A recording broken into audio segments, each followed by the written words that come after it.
Padre Santo, bendícenos con entendimiento y con sabiduría. Bendícenos con un espíritu abierto. Padre, cualquier corazón endurecido, cualquier resistencia que haya de nuestra parte a recibir tu palabra, sea quitada, Señor. Que lo que hoy podamos recibir nutra nuestro entendimiento, nos dé sagacidad, nos dé claridad, nos dé sabiduría para ver la vida y nuestras relaciones de una forma sabia. En el nombre de Jesús. Amén. Muy bien. En este mes de febrero, la serie de Cosmovisión dio un pequeño giro hacia hablar particularmente de nuestras relaciones. Como la Biblia nos da igual directrices muy claras, muy padres, en cómo podemos guiar nuestras relaciones interpersonales de una forma sabia, de una forma como a Dios pueda agradarse de ella y como también pueda traernos a nosotros una mayor solidez, mayor comodidad. Déjame, te paso gracias. Y que nos brinde gozo en la forma en cómo nos estamos relacionando con nuestros semejantes. Entonces, en esta parte, quiero continuar con lo que me quedé la semana pasada. La semana pasada, la prédica se quedó justo en ver cómo lidiar con algunas personas difíciles. Identificar y discernir el sabio, el necio y el malvado. Es el tema de hoy. ¿Cómo identificamos esos tres clases de personas en nuestra vida? ¿Y de dónde saco yo que hay un sabio, un necio y un malvado? Bueno, la literatura de Proverbios, Eclesiastés, algunos salmos, tiene la etiqueta popularmente como los libros poéticos. Toda la Biblia, como su nombre lo dice, es un compendio de libros. Cada libro tiene su género literario. Cuando entendemos el género literario de cada libro, podemos tener una interpretación un poquito más concreta de por qué dice lo que dice, por qué utiliza ciertas metáforas o por qué está redactado de esa forma. No voy a profundizar en eso, únicamente hacer el paréntesis de que la literatura de Salmos, Proverbios, Eclesiastés, Cantares, desde luego también el libro de Job, se les etiqueta como libros poéticos. ¿Por qué? Porque en su composición, sobre todo los proverbios o sobre todo los salmos, pues hay rítmicas, hay rimas, hay una forma en prosa de escribirse en donde se desprende que está escrito de una forma artística, poética. Pero si nos fijamos mucho en el contenido, principalmente de Proverbios, de Eclesiastés, un poquito de Job y algunos 7 u 8 salmos, hay un énfasis muy marcado hacia la sabiduría. Entonces, se le da también a esta clase de literatura, que era una literatura muy popular en la mente de los hebreos de aquellos tiempos, la literatura sapiencial. Y la literatura sapiencial, me encanta la forma en cómo está escrita, porque a muchos de nosotros nos gusta tener una aplicación práctica de algo. Es como que podemos escuchar algo en una prédica, escuchamos un mensaje, ok, Meni, sí te entiendo qué dice tal cita, pero ¿cómo lo aplico a mi vida? La literatura sapiencial fue escrita precisamente para darle al pueblo de Dios la luz de cómo dirigirse en aspectos muy prácticos de la vida, partiendo de lo que Moisés ya les había dado. Es decir, toda la ley de Moisés podía encontrarse escondida en un montón de principios contenidos en estos proverbios para a partir de ahí darles luz en cuanto a varias áreas. Por ejemplo, la literatura sapiencial se enfoca en la atención a la experiencia. Es decir, algún sabio hacía algo, algo producía una consecuencia y en base a esa experiencia se daba la redacción de algún proverbio o de algún principio de vida. Los sabios de aquellos tiempos observaban mucho. Salomón escribió varios de estos proverbios, pero no todos los proverbios. probablemente hombres muy entendidos fueron recopilando estos dichos sabios y los amontonaron no de una forma aleatoria, pero muy intencional, con mucho cuidado, en estas enseñanzas de Proverbios, de Eclesiastés precisamente, y de algunos otros, como ya les dije, pasajes de otros libros que también están dentro de lo poético, diagonal, sapiencial. Muy bien. Entonces, ¿qué es lo que hacía el sabio? Observaba la vida, llegaba a algunas conclusiones y esas conclusiones eran como directrices para que quien lo leyera pudiera alcanzar el bienestar y el éxito. Pero no toda la sabiduría era la sabiduría real de los hebreos. Es decir, hay como hasta la fecha algunos dichos sabios, pero no toda la sabiduría, digamos, podemos decir, esto proviene del corazón de Dios. ¿Cuál es el cimiento de la sabiduría que está plasmada en el libro de Proverbios, Salmos, Eclesiastés? Un cimiento teológico muy profundo, el temor de Dios. Esa es la diferencia con cualquier otra clase de sabiduría. Cualquier otra clase puede estar fundada únicamente en el éxito y la realización personal y no tiene nada de malo, pero el distintivo profundo, lo que hace que estos principios se anclen y representen algo muy importante, a diferencia de solo algo digno de repetir, es que tiene como cimiento el temor de Dios, y lo encontramos en Proverbios 1:7 y también en algún otro salmo referenciando esto mismo. El principio de la sabiduría es el temor de Dios.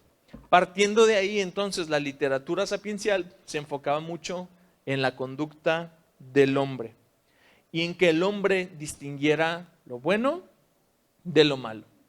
Y ahí es donde se pone interesante, porque la sabiduría me va a proveer la información donde yo puedo determinar si algo es bueno o algo es malo. Ahora, lo padre de esto es que estaba fundamentado en una especie de creencia acerca de que el universo tiene un orden natural, pero de índole moral. Está muy interesante porque esta creencia implicaba que ciertas conductas siempre tienen las mismas consecuencias.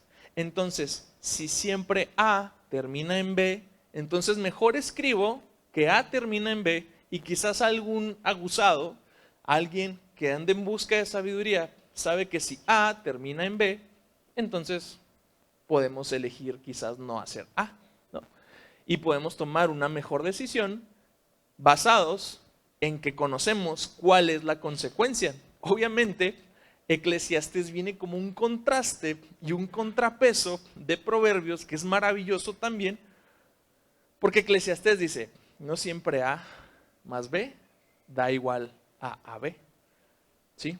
No siempre es así. No hay directrices absolutas donde esto sea una fórmula. A veces eres diligente, a veces eres previsor, y con todo eso no puedes evitar que ocurran desastres o que ocurra alguna pequeña situación caótica en tu vida. Ese es el contrapeso que nos provee el libro de Eclesiastés, que parece estar redactado de una forma un poco cínica, un poco negativa, pero que realmente la reflexión a la que nos lleva probablemente Salomón, quien se le atribuye este libro, es mucho más profunda. Pero avanzo rápido. Entonces, la sabiduría hebrea era sumamente práctica. Y a la sabiduría hebrea le preocupaba el hombre en todo su actuar. No nada más en el cómo llevar, por ejemplo, una vida religiosa, el cómo dirigir una especie de culto. No. A la sabiduría hebrea le interesaban todas las esferas de la vida cotidiana. Por eso encontramos, tanto en el libro de Proverbios como en el libro de Eclesiastés, principalmente directrices en cuanto a la disciplina de los hijos, en cuanto a las finanzas, en cuanto a las relaciones, en cuanto a la sexualidad, en cuanto al matrimonio, en cuanto a muchas cosas muy prácticas que nos dan realmente una luz y una amplitud en cómo muchos dichos de los sabios que Dios trajo hasta su palabra están diseñados para impactar la forma en cómo vivimos en la integridad de nuestra vida y no solamente en el aspecto religioso o espiritual de nuestra vida. Entonces, una de las directrices o de las motivaciones, quiero decir, del movimiento sapiencial era que se integrara la fe con la vida cotidiana. Y esto me encanta, porque aquí es donde la fe se pone interesante. Aquí es donde vamos a empezar a ser un poco más congruentes en lo que creemos con lo que hacemos. Ya no vamos a vivir únicamente con leyes y con reglas, sino ahora entendemos nuestra vida en base a principios, ¿sí? Verdades estables, ¿sí?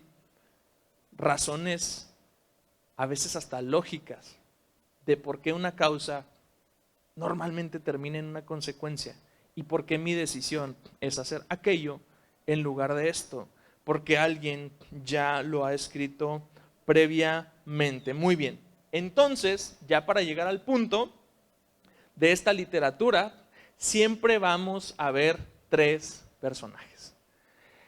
Los podemos distinguir con algunos sinónimos, ¿sí? Pero siempre vamos a ver tres personajes principales: el sabio, el necio y el malvado. Pueden estar, les digo, entreverados ahí. A lo mejor el sabio puede venir como inteligente, como avisado, como alguien que es sagaz, como alguien que es diligente. El necio puede venir también como un insensato, como un simple, como tonto también, como burlador. Y el malvado normalmente siempre viene como impío, malvado, etcétera, ¿no? El malvado es como que más tajante el contraste. El punto al que quiero llegar es que esas tres personas siempre se encuentran a nuestro alrededor. De hecho, les tengo buenas y malas noticias. Todos en algún punto de nuestra vida queremos llegar a la sabiduría, y eso es bueno, pero queremos llegar a la sabiduría, a la luz, al conocimiento de algo, porque partimos de una especie de necedad. Es decir, nos la vivimos en la cuerda floja entre la sabiduría y la necedad. ¿Cómo vamos a distinguir entonces estas tres personas? ¿Cómo vamos a distinguir estas tres personalidades en la vida diaria? En la vida diaria es muy simple. La pregunta es: ¿cómo reaccionamos a la verdad de algo, a la realidad misma, o cuando nos cae la luz de alguna situación? ¿Cómo reaccionamos a eso? Cuando alguien te revela una situación y te dice: mira, no es así, es así por esto, esto y aquello. Luz. La forma en cómo reacciono determina en cuál de estas tres categorías está estacionada mi vida. Vamos a empezar primeramente con el sabio. El sabio ve la realidad y adquiere entendimiento. Oh, entonces no era así. Entonces este es el panorama completo. Ok, vamos a contemplar el panorama en su amplitud y vamos entonces a tener más cautela en esto o en aquello, o ya tengo una dirección clara hacia qué rumbo debo dirigir mi matrimonio, mi organización, mi vida, etc. El sabio ve la luz y se ajusta a la luz. Le prendes la luz y dices: ah, ok, entonces así es, vamos a actuar en consecuencia a la luz. El sabio recibe la verdad con gozo, ¿sí? Has estado confundido en algo y de repente alguien te dice: no, mira, es que esto sirve para así. Ah, mira, no sabía, gracias. Y se agradece un consejo. Claro, se agradece cuando viene para favorecernos, pero cuando alguien te dice: oye, mira, tu vida ha estado caminando de esta forma y los resultados de tu vida son la consecuencia de estas decisiones, ahí es cuando decimos: no, en esta iglesia no hay amor. No, seguramente la traen contra mí. Ay, Dios. El sabio recibe esa verdad y se goza, aunque sea difícil. Muy bien. ¿Cómo es una persona sabia en la vida real? Observa la vida, aprende de su experiencia, pero ¿saben qué? El sabio no es una persona que se la pase haciendo tonterías para aprender de ellas. El sabio, como es un buen observador, observa todo su entorno, y el sabio es un experto en experimentar en cabeza ajena. Sí, eso que las abuelitas nos decían, nadie experimenta en cabeza ajena, mijo. No, el sabio sí experimenta en cabeza ajena. De hecho, gran parte de la escritura está diseñada para que tú experimentes en cabeza ajena, para que tú con un lente de sabiduría veas cómo algunas cosas siempre terminan mal, cómo algunas cosas pueden enderezarse. El sabio es un observador, un investigador, reflexiona, aprende y normalmente enseña a otras personas, ¿sí? No es alguien que hace especulaciones, ¿sí? El sabio tiene un conocimiento muy práctico de la vida, del mundo y de la ley de Dios. El sabio aprende de la experiencia. El sabio también trata de poner en práctica lo que aprende. El sabio siempre es un oidor práctico. Alguien que recibiendo algo dice, ok, ¿cómo lo aplico? Y se ocupa de aplicarlo. El sabio extrae una serie de leyes o principios generales de las experiencias de la vida que luego se vuelven normativas en sus enseñanzas. Es un poco de cómo la sabiduría se da en el hogar. Jóvenes, tu papá es un compendio de experiencias que cuando tú abres ese libro de su corazón, lo que te enseña es básicamente en la forma en cómo está redactada la sabiduría en la Biblia. Porque he vivido esto y esto. Las experiencias me han dejado estas enseñanzas. Que luego, en ciertas edades, son fundamentales. El saber cómo ciertas cosas siempre terminan de la misma forma. Aunque no es absoluto, sí existe un orden moral. Sí existe un orden que si se altera, trae siempre como consecuencia el caos. Hay 4 núcleos en donde se formaban los sabios en la antigüedad, y yo creo que estos núcleos siguen vigentes hasta ahora. El único, el principal e inamovible, pero no el único, es definitivamente el hogar. No hay mejor primer encuentro con la sabiduría que el hogar. Oye, pero mi papá es un hombre reprobable, distante, ni siquiera se hizo presente, no tengo papá. Bueno, Dios en su amor va a permitir y a todos nos va a dar una dosis de sabiduría, al menos de la experiencia de tus papás. ¿Cómo aprendemos a veces en sentido opuesto? Bueno, a veces aprendes qué no hacer. A veces hay una cátedra de cómo no hacer las cosas para que entonces tú ya sepas cuál es el camino correcto, ¿sí? Hasta la peor persona se convierte en un gran maestro si lo filtras con el lente correcto. Es que mi jefe es ¿cómo voy a aprender de ella? Ahora con el tema de liderazgo, todo el mundo espera que hay un mentor así diseñado para estarte coachando el resto de tu vida y dándote ánimo. No, así no funciona el mundo real. Tienes que aprender con los lentes de sabiduría y decir, ok, jefe es así. Y por eso las cosas están sucediendo de esta forma. ¿Qué es lo que dice Dios? Ok, es que Dios dice A, Él hace B y por eso sucede este resultado. Entonces, quizás yo te obtenga una información que me ayude a ser o un mejor patrón o a ser un mejor empleado, una mejor persona en virtud de que estoy aprendiendo por sabiduría lo que debe y lo que no debe ser. Cualquier persona, en cualquier núcleo, sobre todo en el hogar, nos enseña algo. Hasta el mal ejemplo enseña. El segundo momento o el segundo grupo donde se nutría la sabiduría era a través de los ancianos.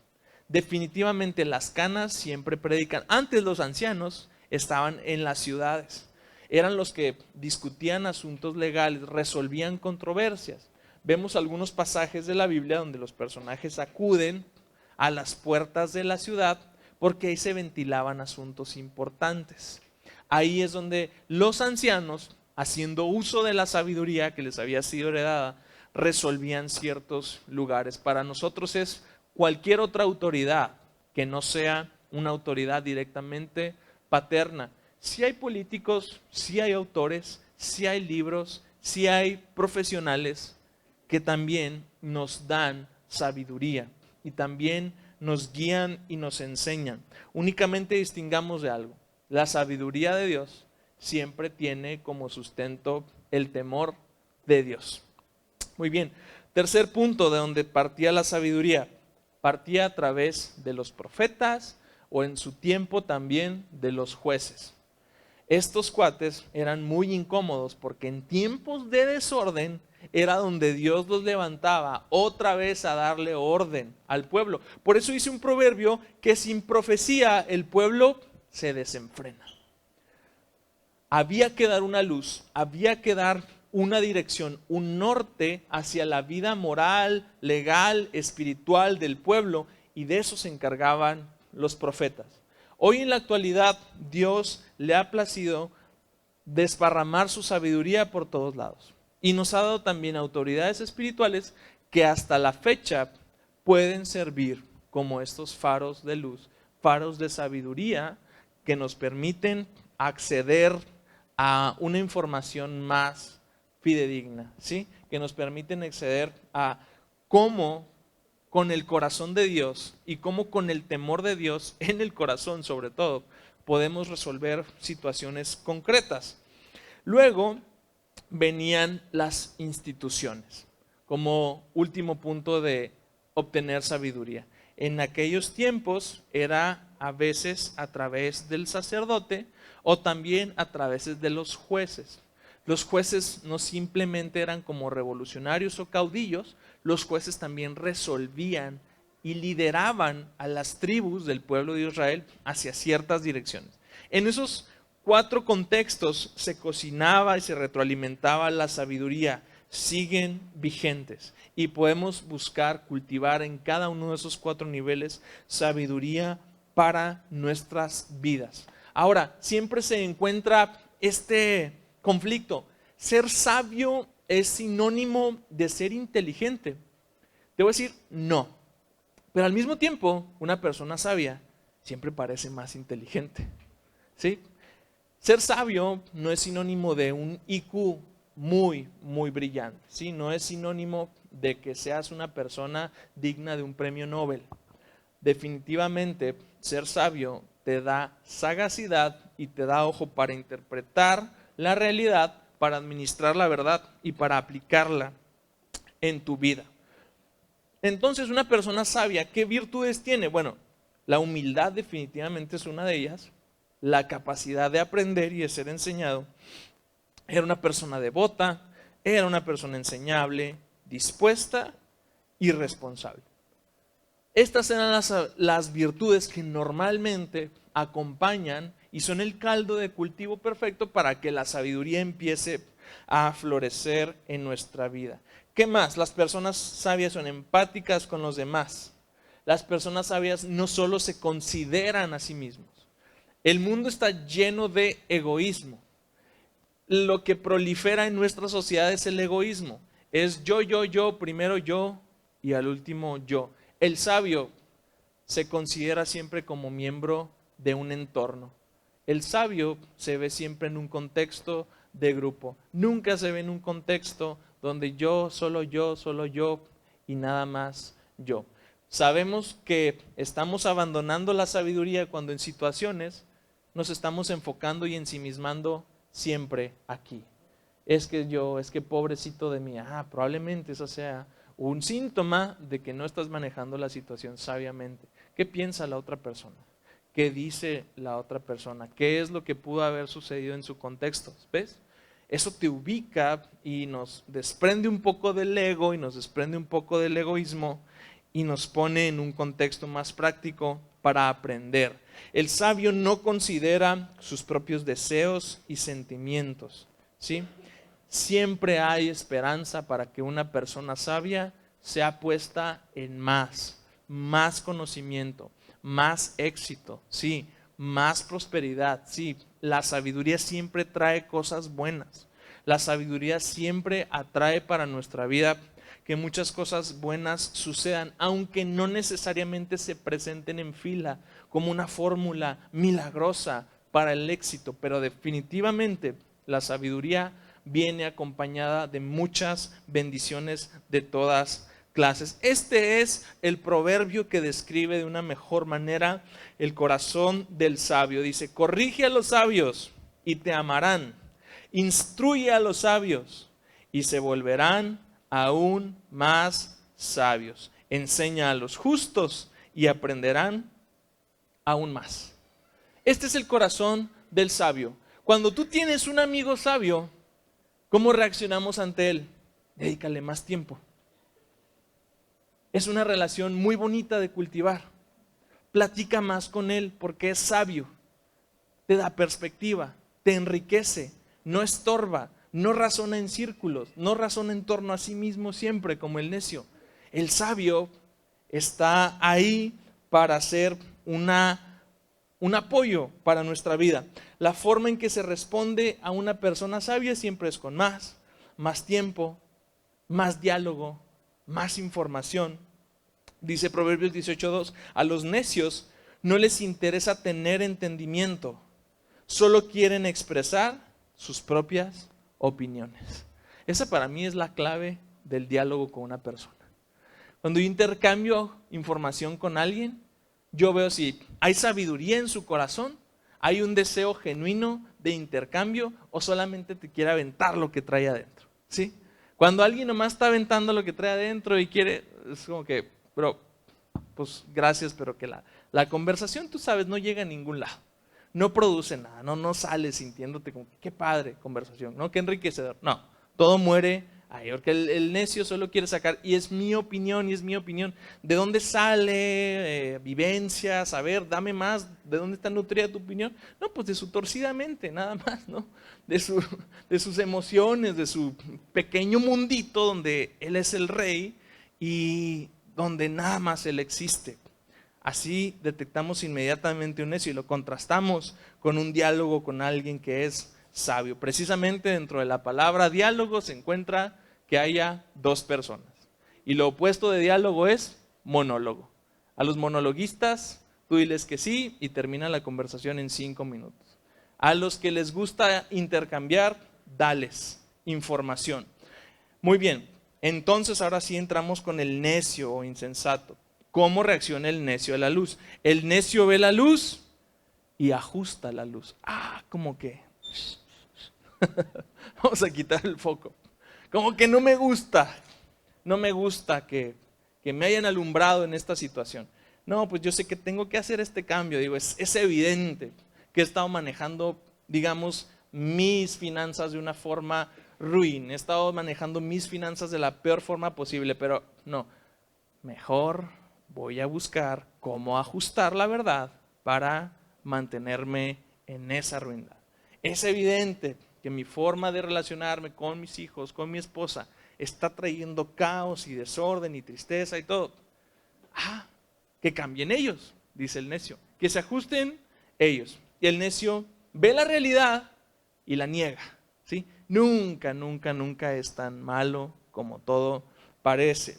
El necio aparentemente siempre tiene un optimismo. Ojo con el optimismo, a veces es negación, ¿sí? Ojo con esta mentalidad de ver las cosas siempre positivas, siempre positivas. A veces tienes que poner los 2 pies en la tierra y decir, no es color de rosa. Necesito verlo con el lente correcto. A veces el optimismo está lleno de negacionismo. El necio recibe la verdad y la cambia. El libro de Romanos nos dice que Dios es evidente y que se hizo evidente a muchas personas, pero ellos cambiaron la verdad de Dios por una mentira. Y luego el resultado es, y Dios los entregó a sus pasiones. Dios los entregó a sus razonamientos. Recibe la verdad y la cambia. Eso hace un necio. La gente insensata no necesariamente es menos inteligente. O sea, hay necios muy listos. Hay necios brillantes, ¿sí? Aún así no son enseñables. Están a la defensiva. son inflexibles, arrogantes, irresponsables, propensos a inventar excusas. No estoy tomando lista, propensos a inventar excusas para sí mismos. Culpan a los demás. ¿Cómo le encanta al necio aventarle la bolita a todo el que sea? Cuando las cosas salen mal, el problema nunca empieza aquí, siempre está en alguien más. ¿Sabes? Cada vez que alguien me dice, tengo un problema con esta persona, tengo un problema, estoy teniendo roces aquí, estoy teniendo roces muchos con mi esposa, mi primer consejo es, ¿y tú qué onda? ¿Cómo estás siendo tú parte del problema? Porque normalmente en toda consejería se sienta el hombre y platico, no hombre pastor, yo oro todos los días por mi esposa y ayuno por ella y ella es tan... Y lo platicas con la esposa y dices, no, este cuate está muy equivocado. ¿Me explico? Porque siempre la necedad humana tiende a aventar el problema hacia otro lado. La necedad siempre desvía la culpa. Ok, ¿qué más? Si somos sinceros, todos tenemos insensatez en ciertas áreas y etapas de nuestra vida. Ninguno de nosotros es inmune a la tontez. Iba a decir estupidez, pero escucha muy feo. Lo importante es saber que todos y cada uno somos necios en recuperación. ¿Sí? Así vete como que traes un carrito aquí con una... Estás canalizado con sabiduría y andas caminando ahí con tu carrito por la vida. Porque normalmente así nos vemos. Somos necios en recuperación. A la bolsita esta de agua, que no sé cómo se llama, pero ahí es donde empieza a inyectarle la sabiduría de Dios para que te dé una mejor directriz en la vida. Entonces, cuando identificamos que tenemos un amigo necio, aguas. ¿Cómo interactuamos con las personas necias? Si al sabio es darle más, al necio es darle menos. Menos tiempo. Es como que, viene la misma persona con el mismo problema a decirme lo mismo de siempre. Nos vemos. Híjole, así como que te ves el reloj y te ves el celular y ya me están descubriendo todas mis estrategias. Sí, o sea, había gente que llegaba y me buscaba nada más para desahogarse. Entonces, así yo decía, bueno, y el asunto, me buscaba en el despacho. Es como, ¿y el asunto qué íbamos a resolver? ¿Cuál era? No, pues ya que platiqué con usted ya me quedo más tranquilo. Ay, Dios. 1:20 después de platicar. Bueno, pues qué bueno que le sirvió la consejería, pero aquí soy abogado, no soy pastor, entonces aquí vamos a resolver problemas, ¿no? Pero siempre identificas esas personas donde es un tema cíclico, no hay, o sea, igual les digo, solamente quieren abrir su corazón. Les digo, en el contexto pastoral estamos para escucharlo a las personas. Pero quizás tú, médico, no tienes tiempo de escuchar toda la historia, ¿no? Vamos al problema. Tú, psicólogo, tú, contador, tú, prestador de servicios de lo que sea, ¿no? Estamos para relacionarnos de forma eficiente. Entonces al necio, menos tiempo, menos espacio, menos intercambios. Sí, el necio te va a decir, sí, no puedo platicar contigo. No, bro, pues no se puede platicar contigo. O sea, no me puedo meter a este vórtice y este círculo de lo mismo y lo mismo y lo mismo. Ahí nos vemos. En vez de cambiar, el necio quiere cambiar a todos. El necio se la pasa diciendo, cuando esto cambie, entonces yo cambio. Si cambia el presidente, entonces yo cambio. Si mi esposa cambia, entonces yo cambio. El necio es experto en arreglar el mundo, porque solamente en esa realidad distorsionada es donde el necio se puede meter, porque el necio vive arreglando el mundo para que él se pueda meter en el mundo. Pero no se arregla él mismo y se injerta dentro de la realidad y reconoce una realidad como la realidad es. Simple y sencillamente, hay asuntos que la vida ya nos los tira de una forma. Y lo triste está en no reconocer una realidad. ¿Qué tal si de pronto en este año viene alguna crisis económica? ¿Qué vamos a hacer? ¿Vamos a vivir recordando viejos tiempos donde nos iba muy bien? ¿Vamos a vivir diciendo, no, es que yo estudié esto y esto me tengo que dedicar? Quizás haya que cambiar las alternativas. Quizás haya que adaptarnos a las consecuencias a través de reconocer cómo estamos. Es algo que el necio nunca hace. Cualquier esfuerzo por corregir e instruir al necio o al insensato es una relación de lucha o de huida. Es decir, ellos toman represalias o ya no se te acercan, ¿sí? Dice Proverbios 9, 7 y 8. El que instruye al insolente atrae sobre sí deshonra. O sea que a veces cuando traes ese espíritu exhortativo, tienes que discernir a qué clase de persona le estás aventando ese consejo.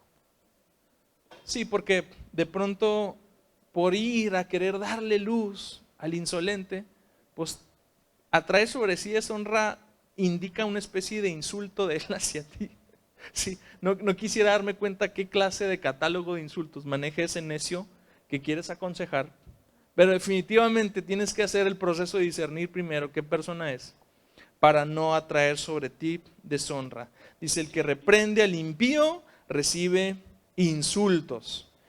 Proverbios 9:8, no reprendas al insolente para que no te aborrezca.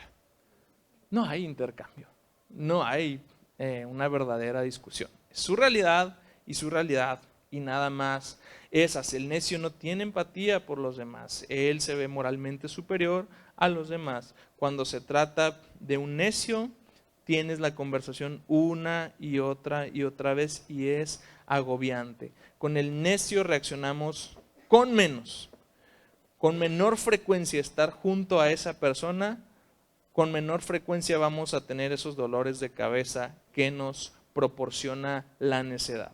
Sin embargo, hay veces que no podemos prescindir de todas las personas y hay veces que también actuamos en misericordia, y ve cómo este versículo que viene a continuación parece que se contrapone, pero yo más bien lo veo como un complemento. Te dije, no reprendas al necio, ¿no? Para que no traigas insultos, deshonra, para que no te aborrezca. Ve lo que dice acá, Proverbios 26:4. No respondas al necio de acuerdo con su necedad, para que no seas tú también como él. Cuando estás en una discusión con el necio, a veces te sale el neciote que traes dentro. Le voy a decir, también me va a escuchar. No caigas en su juego, pero sí la exhortación que viene me encanta. Responde al necio según su necedad se merece.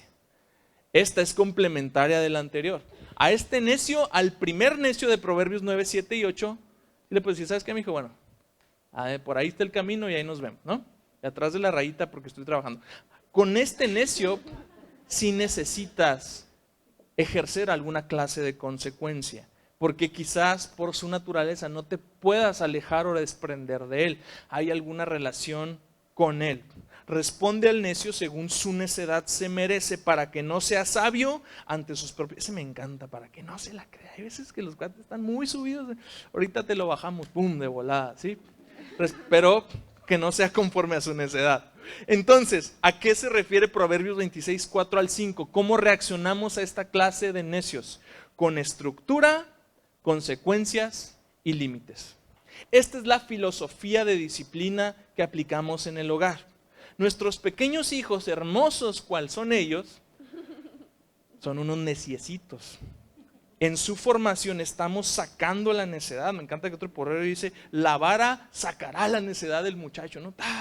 Como si se sacudiera como polvo, ¿no?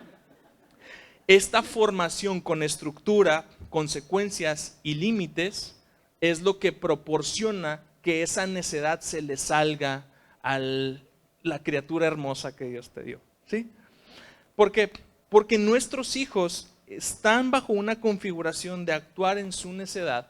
La estructura es entonces el mecanismo a través del cual decimos, ok, mijo, en tu necedad actúas de esta forma, bueno, ahora te voy a dar esta estructura.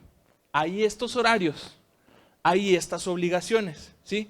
Al necio en la vida diaria, que puede ser un compañero de trabajo, que puede ser un subalterno, entonces le aplicas la misma fórmula. Estructura, ¿sí?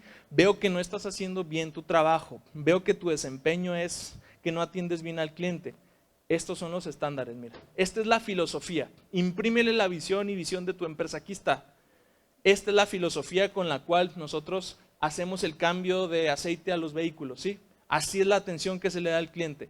No te apegas a esta filosofía, no te apegas a la estructura, entonces hay una consecuencia, ¿sí? Más horas de trabajo, vas a limpiar el taller, vas a hacer algo extra, ¿sí? Y vas a tener un límite. La estructura, la consecuencia y el límite son el mecanismo para lidiar con el necio. Hay veces que el necio necesita ser tratado. Amados papás, padres de familia, no seas cómplice de la necedad de tu hijo.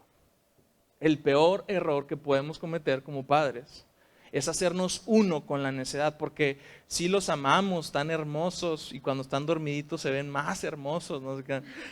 Y están muy tiernos y todo. Y de pronto es que es mi hijo, es que mi hijo tiene razón, es que seguramente la maestra la trae en contra de él. O sea, esa es la clásica. Y te haces cómplice de la necedad del muchacho. Y renunciamos a la estructura, a las consecuencias y a los límites. De una vez, dale un premio por su necedad y dile, hijo, tú ya lo sabes todo. Enséñanos a nosotros cómo vivir la vida. Seguramente no hemos aprendido nada en 30, 25 años más que tú. Porque nos rehusamos a que esto pueda causarle cierto dolor, ¿sí?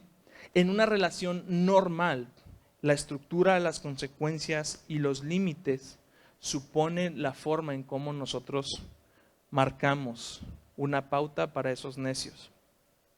Partiendo de esa estructura, consecuencias y o límites, vamos a ver si el necio es verdaderamente un necio en recuperación. Hay veces que la necedad viene por una formación inadecuada, por una filosofía de vida inadecuada, ¿sí? Tu empleadito no le enseñaron a trabajar en su casa, quizás no tuvo una figura paterna que le enseñó la responsabilidad. Entonces tu estructura, tus consecuencias y los límites le van a dar a ese subalterno la luz, y probablemente ese sea el camino a través del cual el necio puede. El necio tiene esperanza, ¿sí? Todos somos, les digo, necios en alguna forma. Cristo murió por los necios también. El necio tiene esperanza siempre y cuando en una estructura, en una consecuencia y en unos límites nosotros podamos guiarlo hacia la verdad. Proverbios 1:7 dice, los insensatos desprecian la sabiduría y la enseñanza. Esto es lo feo. El necio no cambia con razones, no escucha el diálogo.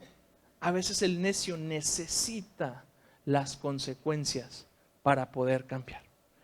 De hecho, es totalmente congruente. Si el sabio experimenta en cabeza ajena, el necio se tiene que dar de topes para que entienda, ¿sí? Si has examinado tu vida y encuentras que has estado caminando en círculos en una área concreta, probablemente es tiempo de reconsiderar si has sido necio o si has sido sabio en esa situación en concreta. Porque el generar un círculo de cosas que no se superan, de problemas que se repiten, de discusiones conyugales que nos dejan en el mismo sitio siempre, son un síntoma de necedad. ¿Qué hace el necio? Transfiere responsabilidades. Normalmente transfiere las consecuencias de su necedad a una persona más responsable que él. Cuando estás lidiando con alguien que es necio, tienes que dejarlo resentir el 100% de las consecuencias de su necedad. Porque el necio lo primero que hace es transfiere y te hace cómplice de resolver su necedad. Proverbios 26:13 dice, guía al caballo con el látigo, al burro con el freno y al necio con la vara en la espalda. Proverbios 10:13 dice, a los que les falta sentido común serán castigados con vara. Recordemos que son libros poéticos. Si la vara no es en sentido literal, aunque sí existe dentro de nuestra formación un espacio para la disciplina corporal, sin embargo, el sentido más realista de interpretar estos versos es hacia las consecuencias, realmente. Es hacia la estructura. ¿Qué hace el freno en un caballo? Es una estructura que le dice ¿Cuándo para y cuándo puede andar? Se suelta la rienda, entonces el caballo puede andar libre. Se aprieta el freno, entonces el caballo se para. Son estructuras y consecuencias las guianzas de estos versos. Un insensato vive por el poder de su carne. Los insensatos son como un recipiente metálico con el fondo que está corroído. Todo lo que viertas en él se caerá al suelo. Se puede guiar al necio. Se puede guiar al necio y hay esperanza para él en la misma forma que la hubo para Pedro. Pedro era el discípulo necio de Jesús. Hasta el punto en el cual Jesús le dijo: Pedrito, te han pedido para ser zarandeado. Me imagino a Jesús como con una sonrisa así de que ya, Pedrito, ya te va a tocar. Pero eso no viene en la Biblia, son interpretaciones torcidas de mi necedad. Te han pedido para ser zarandeado.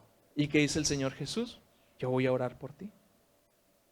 Es la oración de Jesús, ese modelo de oración que nadie quiere escuchar, pero que también es un micro modelo de oración para nosotros. De verdad, es un modelo. Te va a pasar esto, pero yo voy a orar por ti, ¿sí? Para que tu fe no te falte.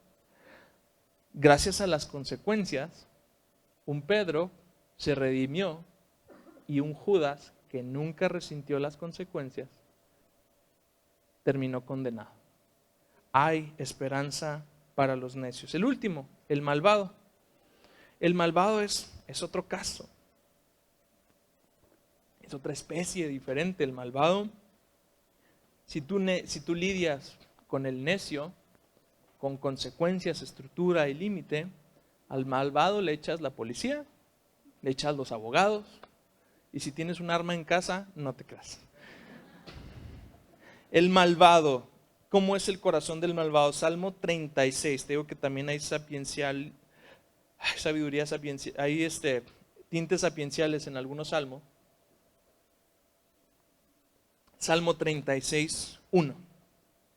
La transgresión habla al impío dentro de su corazón. No hay temor de Dios delante de sus ojos, porque en sus propios ojos la transgresión le engaña, en cuanto a descubrir su iniquidad y aborrecerla. Ojo, el malvado es encubridor. El malvado es una serpiente que se arrastra y no lo escuchas. Es un ninja sigiloso. Aguas con el malvado. Las palabras de su boca, qué directriz tan interesante. ¿Cómo lo puedes discernir? ¿Cómo habla? ¿De qué habla? ¿Cuál es su tema de conversación? Las palabras de su boca son iniquidad y engaño. Ha dejado de ser sabio y de hacer el bien. Planea la iniquidad en su cama. Este cuate tú estás contando ovejitas y este cuate está maquinando. ¿A quién se va a fregar el día de mañana? ¿Cómo le va a hacer?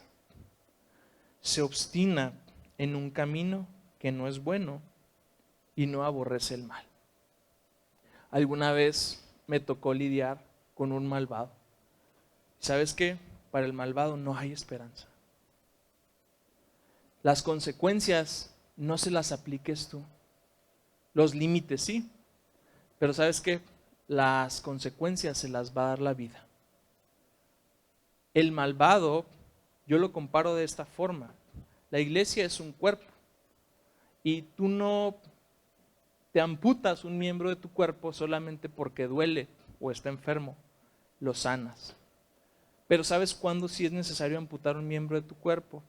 Cuando ese miembro o esa parte del miembro está envenenando al cuerpo. Se llama normalmente cáncer.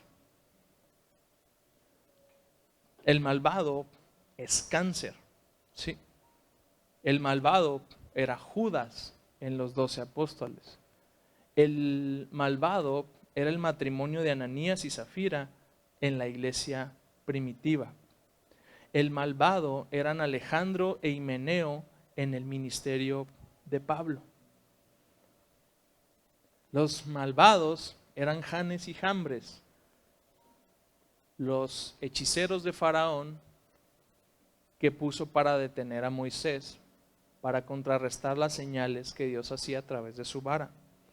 Esa es la representación más gráfica y más inmediata que tenemos de los malvados. No podemos lidiar con los malvados. Se fija un límite y que Dios se encargue de su vida. Pablo a la iglesia de Corinto les dicen, oigan, ¿qué onda con ustedes? ¿Pero por qué he de juzgar yo a los de afuera? ¿No juzgan ustedes a los que están dentro de la iglesia? Pero Dios juzga a los que están fuera. Expulsen al malvado de entre ustedes. 1 Corintios 5:12. Tito 3:10 al 11. Al hombre que cause divisiones después de la primera y segunda amonestación, recházalo, sabiendo que el tal es perverso, está pecando, habiéndose condenado a sí mismo. El fin del discurso es este: acércate a un sabio y huye del malvado. Dale más información a un sabio, ninguna información al malvado. El malvado no tiene esperanza, y no porque tú seas el dador de la esperanza. Dios puede seguir haciendo una obra en el corazón del malvado, pero definitivamente eso se lo vas a dejar a él. Pablo habla en otra ocasión de entregarle una persona a Satanás. Dice, es una expresión que él está utilizando como una hipérbole. Lo entregué a Satanás, dice, para ver si se arrepiente. Para ver si desvinculándome de esta persona, entonces estoy a salvo. Proverbios 1:15 al 18 acerca del malvado dice, hijo mío, no vayas con ellos. Mantente alejado de sus caminos. Corren a cometer malas acciones, van deprisa a matar. Si un pájaro ve que le tienden una trampa, sabe que tiene que alejarse. En cambio, esa gente se tiende una emboscada a sí misma. Parece que busca su propia muerte. Proverbios 2:12 al 15 dice, la sabiduría te salvará de la gente mala, de los que hablan con palabras retorcidas. Estos hombres se alejan del camino correcto para andar por sendas tenebrosas. Se complacen en hacer lo malo y disfrutan los caminos retorcidos del mal. Sus acciones son torcidas y sus caminos son errados. Proverbios 24:1 al 2 dice, no envidies a la gente malvada, ni desees su compañía, pues en su corazón traman violencia y sus palabras siempre traen problemas. Quiero cerrar rápido para concluir con una combinación de qué relación se puede dar cuando no identificamos de una forma temprana con qué persona estamos tratando. Un sabio más un insensato. Esta es la relación paternalista. Un sabio más un insensato se corrige mediante un discipulado correcto. Se corrige también por la estructura, las consecuencias y los límites. Pero si tú descubres una persona insensata en tu equipo de trabajo, dale un tiempo para su insensatez. No puedes permanecer toda la vida haciéndole la tarea a ese insensato. Necesita aprender. Un sabio más un malvado, relación distante. ¿Sí? Porque los malvados no aman a las personas, las usan. Aléjate del malvado. Un necio más otro necio, relación codependiente. Jóvenes, ¿con quién te estás juntando? Porque a veces tu necedad se retroalimenta de la necedad de tu camarada que está peor que tú y codependencia total. ¿Tu novio, tu novia es una persona sabia? ¿O únicamente propicia y aumenta tu necedad y se convierte en el nicho donde eres la peor versión de ti? O quizás no la peor, la más real, la que no se esconde, pero que está ahí. Relaciones codependientes. Se rompe el ciclo de la necedad solamente a través del distanciamiento. Cuando tú no tengas la virtud, la constancia o la madurez para hacer algo por ti mismo, recurre a alguien más. Que alguien más te ayude. Si no puedes distanciarte de esa persona necia que está trayendo caos a tu vida, recurre a alguien más. que te ayude. Apóyate de amigos o de compañeros sabios que te saquen, que te levanten, que te muestren otro camino. Un necio más un malvado es una relación abusiva. El malvado siempre busca al más menso. Y el necio, pues se pone ahí, ¿no? Digo, estos no son absolutos, pero hay personas que hacen de ser sabio, necio o malvado su ocupación diaria. Yo espero que todos estemos buscando la sabiduría como nuestra forma básica de ser, pero a veces esto se sucede y el malvado normalmente busca al necio para abusar de él. Si estás en una relación abusiva y tú eres el abusado, la otra persona es un malvado, corta toda relación con él.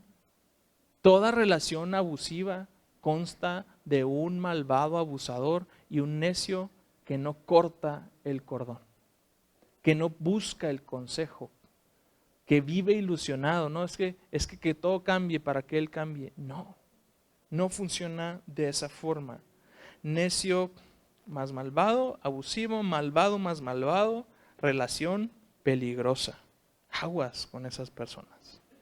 Estas personas empiezan siendo personas heridas, que nunca superan su etiqueta de víctima. Cuando tú no superas el victimismo, vas a comenzar a dar pasos hacia ser victimario. Una persona malvada empieza como una persona necia, igual que todos, pero su camino se va desviando. Una persona malvada más otra malvada es una relación peligrosa. Eligen el sendero de la amargura y de la destrucción. Y el último, sabio más sabio, una relación sana y fructífera. Son dos personas sabias que andan juntas en humildad, y cuando dos sabios se juntan, hacen que los buenos tiempos sean el doble de buenos y que los malos sean la mitad de malos. ¿Qué diremos entonces? ¿Qué grado, qué perfil ocupamos en nuestras relaciones? Estamos invitando al Espíritu Santo a escudriñar nuestro corazón. Nos conocemos a nosotros mismos. Buscamos discernir el corazón de los demás. Vamos a orar y pasamos ahora sí al siguiente segmento. Señor Jesús, no llegamos delante de ti pretendiendo ser sabios, sino necios en recuperación. Y como necios en recuperación sabemos que necesitamos sabiduría, correcto juicio. Necesitamos entendimiento. Necesitamos ver la realidad y no huir de ella, ni distorsionarla, ni cambiarla, Señor Jesús. Y tú sabes que hay áreas de nuestra vida en donde la verdad, vemos la realidad y nos hacemos de la vista gorda. Y estamos dándole pie a la necedad. Estamos dejando entrar el caos a nuestra vida, a nuestro matrimonio, a nuestro trabajo. Perdónanos, Dios. Genuinamente te pedimos perdón, porque en nuestra necedad, nuestro primer instinto es apartarnos de ti, apartarnos de la verdad, juzgar a cualquiera que nos quiera dar un consejo, a cualquiera que nos quiera corregir.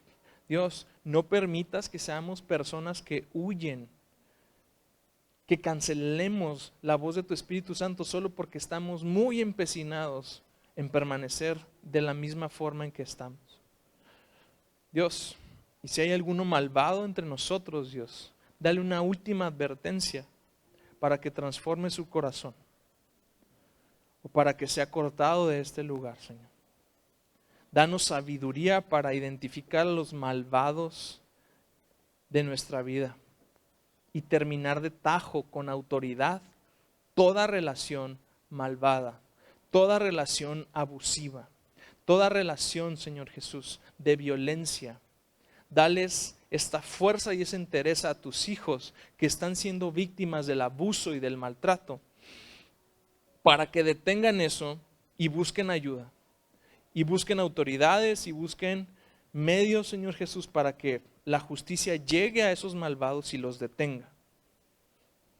Dales esa autoridad, Señor Jesús. Dales, revístelos, Dios, verdaderamente con esta convicción, Dios, y este amor que viene de lo alto. Muéstrales su necedad para que sean libres, Dios, de toda relación abusiva. En el nombre de Jesús. Amén.